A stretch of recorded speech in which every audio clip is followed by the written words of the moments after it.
Bonjour, je suis Guillaume Tostivin, créateur du podcast Une toute autre histoire. Cette chronique, ponctuée d'anecdotes, d'événements, de personnages historiques, va vous permettre d'appréhender différents conseils business, management, afin que vous puissiez les mettre en pratique dans votre quotidien ou dans votre travail. Le thème d'aujourd'hui est le risque de l'inaction à travers l'exemple de la grande famine.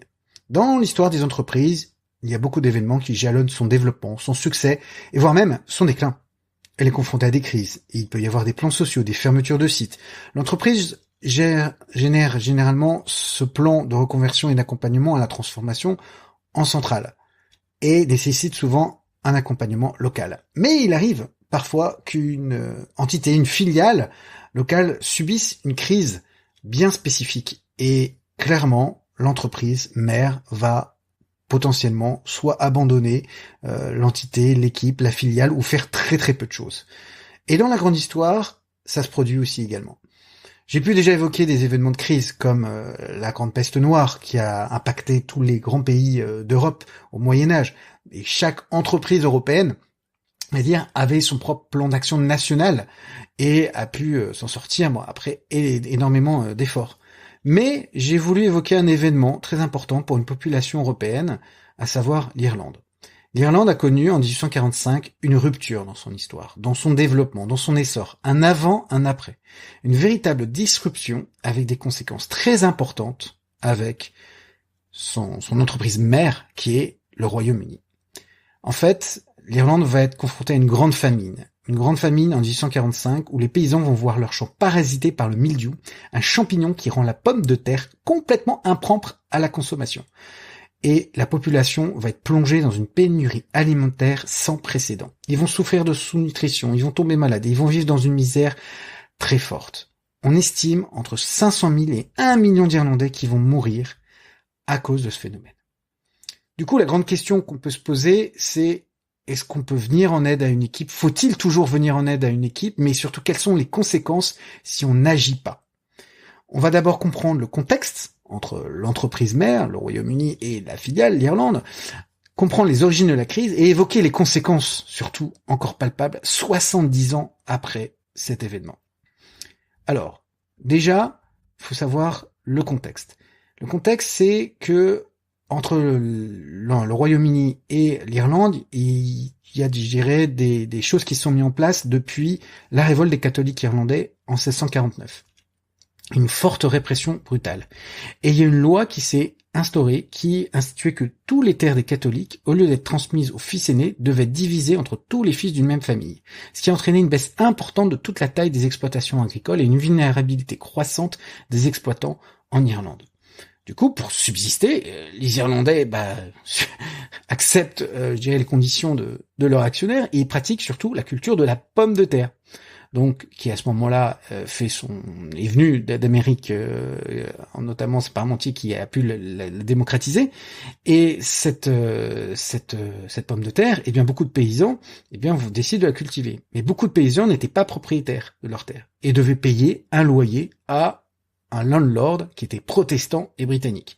Donc déjà, des conditions un petit peu difficiles en termes de, je dirais, d'un point de vue social. Ensuite, ce qui est important, c'est que les parcelles se révèlent trop petites pour véritablement nourrir une famille. Les conditions sont véritablement pas saines dès le début du 19e siècle. Et venu d'Europe, le mildiou, qui est un parasite, allié à l'humidité du climat, provoque une forte chute de l'ordre de 40% de la production de la pomme de terre en 1845. Et donc cette grande famine, commence à toucher l'immense majorité de la population, les paysans irlandais, et anéantit presque intégralement toutes les cultures locales de pommes de terre. En fait, la famine, elle tue de deux manières. On estime que 2/3 des victimes meurent littéralement de faim, œdème ou dysenterie, et qu'un tiers succombe à toutes les épidémies associées. Le choléra, la typhus, les fièvres. Et donc, ces maladies se propagent aisément au sein d'une population très affaiblie, concentrée dans les asiles pour pauvres et les grandes villes.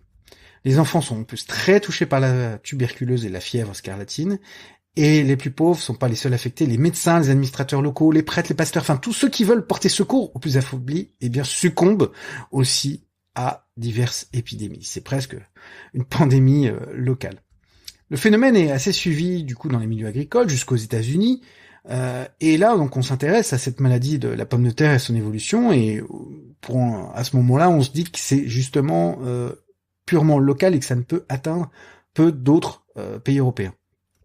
Et contrairement à ce qui s'était passé pendant la famine de 1780, les ports irlandais restent ouverts sous la pression des négociants protestants, et l'Irlande continue à exporter la nourriture. Et vous vous souvenez des landlords qui justement ont les droits sur les propriétés des Irlandais, eh bien ils vont continuer à faire pression, ils vont même expulser les paysans, y compris s'ils étaient en mesure de payer leur loyer. Donc la pénurie effectivement commence à prendre de plus en plus d'ampleur, et ce n'est que l'anéantissement de la récolte de pommes de terre au cours des 3-4 années, donc de 1845 à 1848, qui permettent de stopper véritablement la famine. Il y a eu beaucoup d'initiatives de charité qui ont été prises. Le pape exhorte les archevêques à lever des fonds à travers l'Europe et l'Amérique aussi.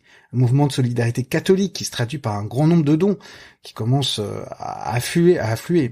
Et même le sultan ottoman Abdülmecit Ier déclare son intention d'envoyer 10 000 livres pour les paysans irlandais. Mais là où c'est fou, c'est que même la reine Victoria demande que le sultan n'envoie que 1000 livres, car elle-même n'avait donné seulement que 2000 livres, donc pour pas perdre la face. Donc le sultan enverra 1000 livres et 3 navires remplis de nourriture que les soldats britanniques vont tenter de bloquer. Alors pourquoi justement les Anglais vont pas plus aider que ça leur chère filiale irlandaise? On va y revenir. Mais voyons d'abord les conséquences en tant que telles. Vous imaginez bien que la première, c'est forcément la conséquence démographique, puisque si on n'a pas un décompte officiel du nombre de décès entre 1846 et 1851, on pense que c'est entre 500 000 et 1 million le nombre total de victimes. Et ça va impacter fortement la démographie pendant plusieurs années et décennies sur le fait que ce soit la natalité, la mortalité, tout va être complètement impacté. Mais il y a aussi une conséquence foncière. La grande famine a pu potentiellement changer les règles du jeu avec les terres, l'augmentation de la taille moyenne des exploitations souhaitées par les landlords augmente et sous la pression. Et du coup, les landlords anglais profitent de cette situation. Il y a surtout aussi le déclin indirectement irlandais sur le plan culturel. Puisque, en fait, par exemple, les Irlandais parlaient la langue gaélique, ou l'irlandais, qui était une langue parlée par plus de 90% des Irlandais avant 1845, avant la famine. Et c'est vraiment cette langue gaélique, c'est le signe principal de résistance auprès des Britanniques que même n'parvenaient pas à éradiquer. Et eh bien, en 1860, seulement 20% des Irlandais parlaient le gaélique. Donc là, c'est particulièrement évident que les Britanniques ont pu influencer et mettre en avant leur langue locale. Un grand nombre des orphelins de la famine reçurent dans les orphelinats en fait la langue anglaise en héritage. Les Irlandais, du coup, accusent le Royaume-Uni de les avoir volontairement abandonnés, puisque Westminster était partisan de la théorie du laisser-faire, l'État ne devant pas se substituer au marché. Et ce qui est fou, c'est que l'armée britannique possédait des plus grandes réserves alimentaires d'Europe qu'elle refusa de partager. En fait, quel est ce rapport justement entre l'entreprise mère et la filiale irlandaise? Eh bien, l'Irlande fait partie du Royaume-Uni depuis l'acte d'union en 1800. Et donc, l'organisation de l'aide publique incombe au gouvernement britannique de Londres. Mais les années du 140 marquent en Grande-Bretagne le triomphe de l'idéologie libérale, du libre-échange et du laisser-faire en économie. Donc, pour interférer le moins possible avec les lois du marché, eh bien, on fait le strict minimum, on fournit le marché irlandais en céréales en printemps du 146, on fait même des affaires sur la famine. On va faire une politique de chantier public sur lequel sont embauchés ceux qui demandent de l'aide, mais ça va être le strict minimum. Il va y avoir un peu de soupe populaire, il va y avoir différentes choses, mais dès 1846-1847, on coupe les vivres, on coupe les chantiers, et on estime avoir fait juste ce qu'il faut. Qu'est-ce qui se passe? Eh bien, au mort de la famine, il y a un autre phénomène qui arrive, c'est l'émigration, puisque 2 millions de réfugiés 2 millions de réfugiés, eh bien, vont décider de tenter leur chance ailleurs, faire une autre rue vers l'or, ne croient plus en leur pays, ne croient plus à la filière Irlande, ne croient plus en l'entreprise Angleterre, tout simplement. Et vraiment, l'émigration irlandaise commence à prendre un élan assez incroyable. Ça va même devenir un phénomène culturel, puisque la population irlandaise, qui a baissé de près d'un quart en 10 ans, va passer de 8 à 6 millions de personnes.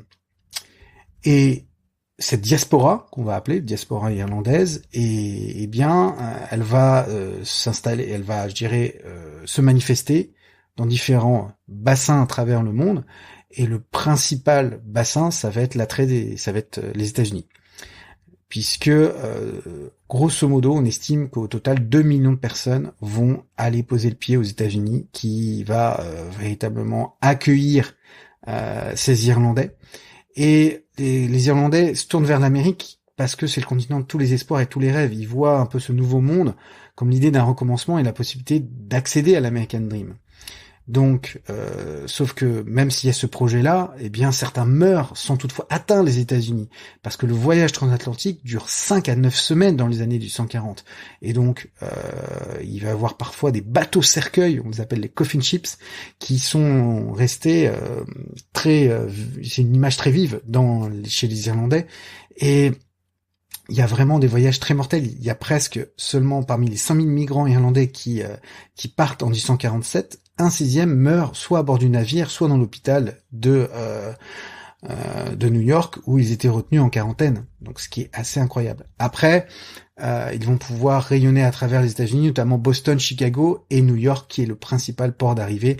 On a tous l'image des nouveaux venus qui arrivent sur Ellis Island. Ensuite, ils vont fortement s'intégrer dans ces villes. Les Irlandais vont constituer un sous-prolétariat, employés dans les tâches assez pénibles et moins rémunérées, employés dans les mines, construction de canaux, ainsi de suite. Mais au fur et à mesure, la situation va s'améliorer. Ils vont constituer des syndicats, ils vont constituer des partis politiques et faire pression sur les autorités municipales et véritablement s'intégrer. Et c'est assez passionnant de voir l'émergence de cette population irlando-américaine, mais qui gardera toujours en tête cet exode nécessaire à cause du manque d'action du Royaume-Uni vis-à-vis d'eux. Il va y avoir, les États-Unis vont quand même en profiter pour imaginer des grands projets comme le canal Erie, où les Irlandais vont constituer la majorité des travailleurs. Ils vont leur confier énormément de chantiers d'exploitation forestière, de travaux de construction civile. Donc ça aussi, ce sera pour les États-Unis, je dirais, de la main-d'œuvre à bon marché. Il y a d'autres bassins récepteurs de flux, puisqu'il y a aussi le Canada, qui va accueillir 6% des émigrants, mais on estime que c'était une porte d'entrée vers les États-Unis.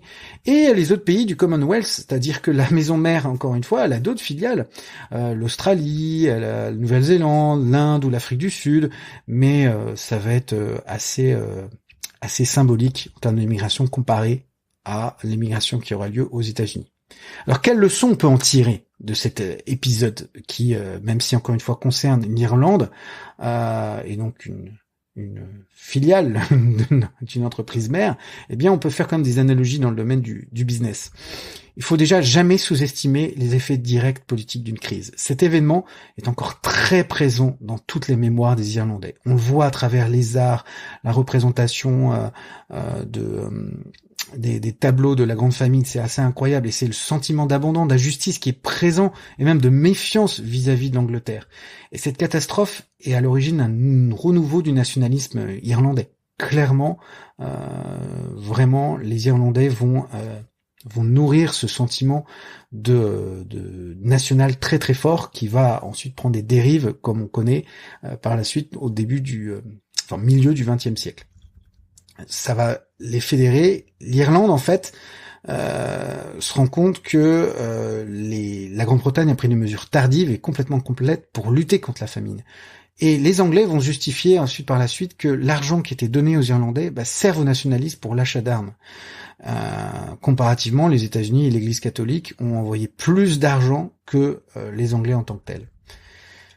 Ce qui est intéressant, c'est qu'en 1997, le gouvernement britannique de Tony Blair offre ses excuses officielles pour les torts subis par les Irlandais au moment de la Grande Famine.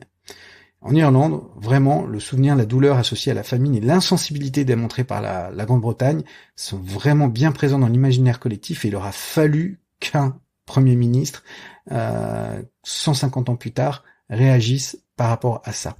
Mais ça veut vraiment bien dire que si vous dirigez une entreprise, faites attention à vos équipes, vos entités, vos différentes filiales. Ne laissez pas, entre guillemets, une crise locale sans véritable plan d'action, puisque des années plus tard, vous pouvez avoir des conséquences associées à ça. Ensuite, l'inaction que vous pouvez avoir peut entraîner l'action, la recherche de solutions, voire même l'entrée en jeu de nouveaux concurrents. Là, les Irlandais se sont pris en main et ils ont fait un appel à l'aide et qui a été entendu par les États-Unis.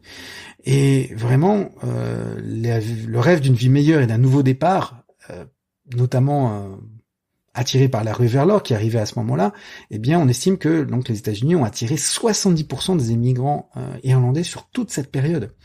Et les Irlandais qui se sont installés aux États-Unis et leurs descendants, eh bien, ont beaucoup marqué l'histoire américaine. Ça a été des talents incroyables. J'en veux pour preuve que, notamment, on estime que près de la moitié des présidents des États-Unis ont des ancêtres irlandais, les plus connus étant JFK et Ronald Reagan. Neil Armstrong, eh bien, descendant irlandais. Henry Ford, et aussi, bien sûr, énormément de légendes artistiques comme Jim Morrison, Kurt Cobain, John Wayne, Clint Eastwood, Harrison Ford, Robert De Niro, Mel Gibson, George Clooney, Johnny Depp, tous ont du sang irlandais. Donc c'est une véritable fuite des talents pour l'entreprise Angleterre et qui n'a juste rechigné à venir en aide aux centaines de milliers d'émigrés juste en leur proposant d'autres pays comme ceux du Commonwealth qu'elle pouvait plus facilement maîtriser.